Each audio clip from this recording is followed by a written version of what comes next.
రాష్ట్రంలో స్థానిక ఎన్నికలు ఎప్పుడు? ఎన్నికల నిర్వహణ ప్రక్రియ విచారణ 3 వారాల పాటు వాయిదా. సర్కార్ నిర్ణయంపైనే ఈసీ ఎదురుచూపులు. ఈ నెల 7న మంత్రివర్గ సమావేశం. అందులో అయినా క్లారిటీ వచ్చేనా? లోకల్ పోరు ఆలస్యంతో తలలు పట్టుకుంటున్న అభ్యర్థులు.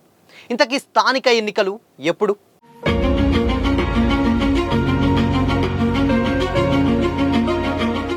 నమస్తే, వెల్కమ్ టు దిశ టీవీ.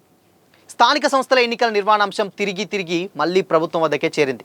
స్థానిక సంస్థల ఎన్నికలను ఎప్పుడు నిర్వహిస్తారని దాఖలైనటువంటి పిటిషన్పై సోమవారం విచారించినటువంటి హైకోర్టు ఈ నెల 24కు వాయిదా వేసింది. దీంతో ప్రభుత్వమే నిర్ణయం తీసుకొని ఎన్నికల కమిషన్కు నివేదించాల్సి ఉంటుంది. ప్రభుత్వం రిజర్వేషన్లు ఖరారు చేసి జాబితా ఇవ్వగానే ఎన్నికలు నిర్వహిస్తామని ఈసీ స్పష్టం చేసింది. దీంతో ప్రభుత్వం ఎప్పుడు నిర్ణయం తీసుకుంటుందనేది ఆసక్తికరంగా మారింది. 42% బీసీ రిజర్వేషన్ల అంశం ఇంకా ఎటూ తేలలేదు. ప్రస్తుతం జూబ్లీహిల్స్ ఉప ఎన్నిక, బీహార్లో సార్వత్రిక ఎన్నికలు జరుగుతున్నాయి. బీసీలకు 42% రిజర్వేషన్లు కల్పించి స్థానిక ఎన్నికలు నిర్వహిస్తామని పలుమార్లు ప్రకటించిన రేవంత్ సర్కార్ ఇప్పుడు పాత విధానం రిజర్వేషన్లతోనే ఎన్నికలు నిర్వహిస్తామని ప్రకటిస్తే ఇబ్బందులు తలెత్తే అవకాశం లేకపోలేదు. ప్రతిపక్షాలు సైతం దుష్ప్రచారం చేసే అవకాశం ఉంది. దీంతో బీసీ వర్గాలు కొంత నిరాశ, ఆగ్రహానికి గురి కావాల్సి ఉంటుందని సర్కార్ అంచనా వేస్తున్నట్లు తెలుస్తుంది. ఈ నెల 7న జరిగే కేబినెట్ సమావేశంలోనూ 50% పాత రిజర్వేషన్లపై నిర్ణయం తీసుకునే అవకాశాలు లేవని పార్టీ వర్గాలు చెబుతున్నాయి. మరో వారం రోజులు వాయిదా వేసి ఈ నెల 14న తర్వాత నిర్ణయం తీసుకోవచ్చు అని, అప్పుడు ప్రత్యక్షంగా ఇబ్బంది రాదని కోర్టులు చెప్పిన ప్రకారం నడుచుకుంటున్నామని చెబితే సరిపోతుందని పార్టీ నాయకులు అంచనా వేస్తున్నారు. ఇప్పుడున్నటువంటి పరిస్థితుల్లో 50%తోనే ఎన్నికలకు వెళ్లాల్సి ఉంటుందని కోర్టులు స్పష్టంగా చెబుతున్నాయి. ఇప్పటికీ కూడా 42% బీసీ రిజర్వేషన్లు అని పాకులాడటం కొంత మభ్యపెట్టడమే అవుతుందని అధికార పార్టీలోని కొందరు వాదిస్తున్నారు.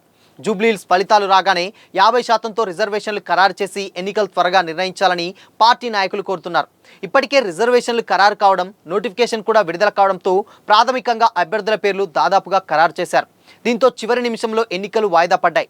అభ్యర్థులు ప్రకటించబడినటువంటి పార్టీ నాయకులపై రాను తీవ్ర ఆర్థిక భారం పడుతుంది.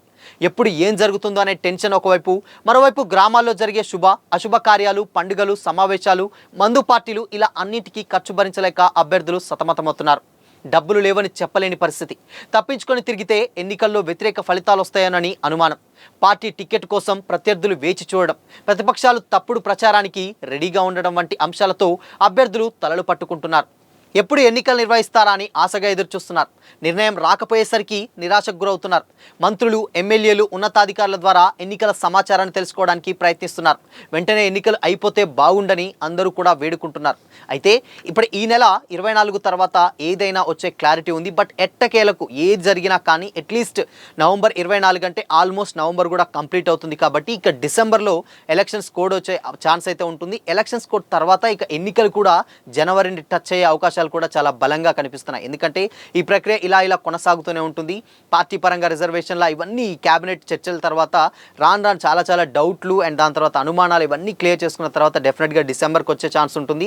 ఇక డిసెంబర్లో కోడేస్తే ఇంకా విడతల వారిగా అంటే 3 విడతలుగా ఉంటాయి. కాబట్టి డెఫినెట్గా ఆ 3 విడతల్లో భాగంగా జనవరిని టచ్ అయ్యి ఇక సంక్రాంతి లోపు ఎన్నికలు కంప్లీట్ అయ్యే ఛాన్సెస్ అయితే లేకపోలేదు. సో మొత్తంగా ఇప్పుడు ఉన్న పరిస్థితులలో అయితే డెఫినెట్గా ఇంకొక 2 నెలల వరకు స్థానిక ఎన్నికలు జరిగే సూచనలు అయితే కనిపించట్లేదు.